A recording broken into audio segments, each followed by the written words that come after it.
Good evening, everybody. So people waited for me to reach here before I started clapping back. I really don't know I don't know what to say after all the people that have come before me. I'm even tempted to change my short story to a comic act. You know, there's something about, I don't know how many of us know Maya Angelou's Till I Rise. There's something about that poem that reminds me of Ijebu Gari. It's like the Ijebu Gari says, you might put water in me and run to the kitchen to get sugar and milk. I rise. You might run back to the parlor and you see that I'm up to the top of the plate and you drink me hurriedly, but still, I rise. You might hurriedly put me down into your belly, knowing that you're not going to finish the quantity, and in your belly, there I go, rising. I have a short story this evening, and my short story is titled Like a Sister. I hope you enjoy it.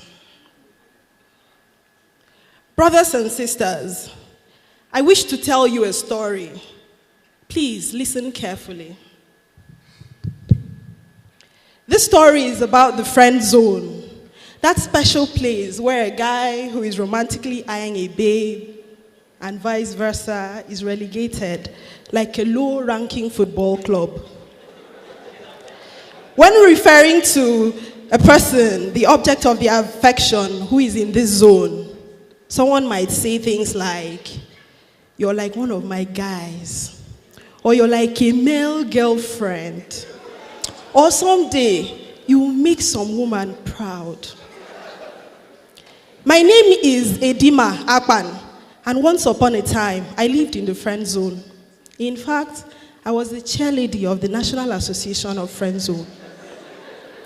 My journey to that place began a few months after my 13th birthday. It was the day we had new neighbors move in next door. And as with every new arrival to our part of Garden Estate, nearly everyone was curious about the newcomers. Some of the neighbors went to help them move in. The children, like myself, watched from behind the low fences that demarcated each plot. I watched as 4 children came down from the back of the moving truck, which held various household furniture. They looked so happy, laughing and shoving each other. Later, I would find out their names were Eric, Ubong, Ama, Ikanke, and their parents were Mr. and Mrs. Baraswene. Why are you the only one in your family with an English name? This was the first question I asked Eric when we became friends 2 days later. I was born in the UK and my parents christened me Edikan, he said. I guess whoever was filling the form on my birth certificate wasn't listening because instead of Edikan, she wrote Erica on my birth certificate. My parents found it funny and had it changed but chose to keep Eric on as my first name. Unlike some of our neighbors who rented their homes and moved away after a few years, the Baraswenes had bought theirs and would stay on for a long time. It wasn't long before Eric and I became inseparable. At first, our parents worried about our closeness, and Mama would often call me into her room and give me many lectures on the harmful effects of raging hormones and the honor in keeping one's virginity. Papa wasn't so subtle. He teased me endlessly and often remarked on how he would prefer an in-law who lived close by. As the last child, my siblings were protective, but never intrusive. His family, they had no fears at all. Our teenage years soon gave way to young adulthood. We went off to different universities, but remained closer than ever. Then one day, after the second semester exams, which heralded the end of my 3rd year, I went home for the long vacation. As was our practice, Eric and I met under one of the mango trees that lined both sides of the avenue leading into the estate. When I saw him, something funny happened in my stomach. It felt like a bird was flying inside, up my chest, obstructing my breath. There was something different about him, something manlier. You now have some meat on your bones, so he teased, pinching my arm. And I can see that your eyebrows have come down for a drink, I replied, pointing at the thin line of hair that circled his mouth and chin. We spent the next 5 minutes throwing verbal jabs back and forth. I marveled at his voice, which had deepened into a smooth, silky baritone, just like his father's. Do you remember Siphon Nathaniel? She was in your class in Marek Secondary School. Of course I do, I replied, surprised at the question. Who could forget Siphon? She had been the most beautiful girl in our class. Womanly cubs have found her body while most of us girls were still fasting and praying for the semblance of a bosom. It came as no surprise when she engaged all the attention of all the boys. It also came as no surprise that all the girls hated her. Why did you ask me about Siphon? I asked. Well, he said, taking a deep breath, she's in my school and we're seeing each other. I felt like I had been punched in the gut.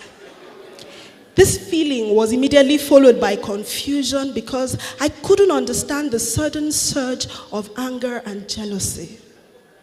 The bird was gone from my tummy, and in its place was a heavy ball of misery. Are you all right? He asked, staring at me with worry. Oh, of course I am. Why would I not be? I'm happy for you, but why didn't you tell me? On and on I babbled, trying to cover the mixed emotions and the tremblings in my hand.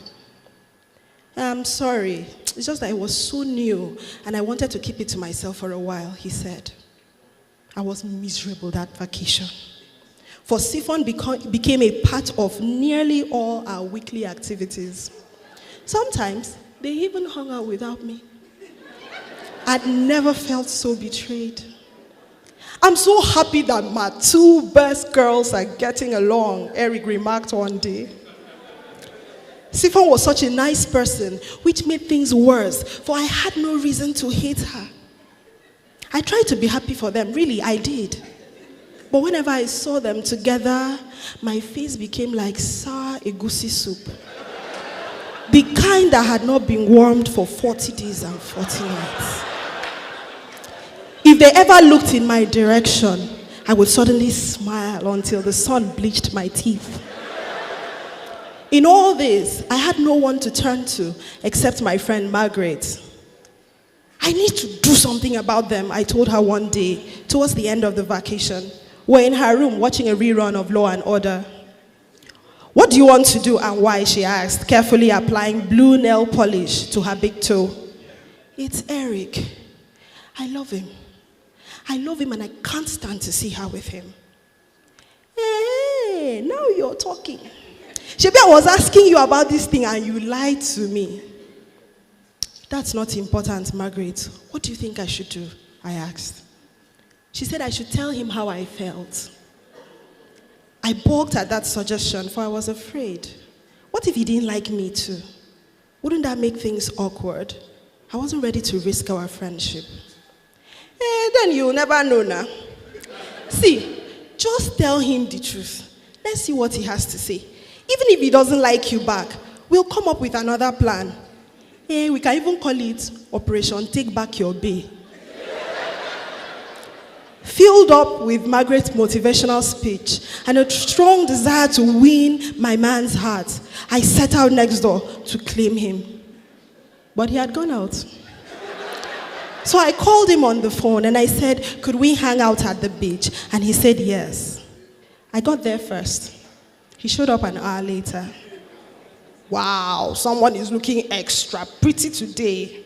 What's the occasion? He said, plunking down beside me. I blushed. I can't remember what we talked about, maybe about school. But I remember that before I could lose my nerves, I looked up at his handsome, angular face and I said, Eric, I like you. I like you too. In fact, I like you past my mama, he joked. Don't be such a clown, I said. What I meant was, I like you. You know, like a girl likes a boy. Seconds ticked by. I could hear the sounds of crickets chirping. He said nothing. I stared at the sand. Then in a quiet, gentle voice, he said, Thank you, Edima. But you know, I see you like my sister. My brothers and sisters, in that moment, I learned a valuable lesson, a universal truth.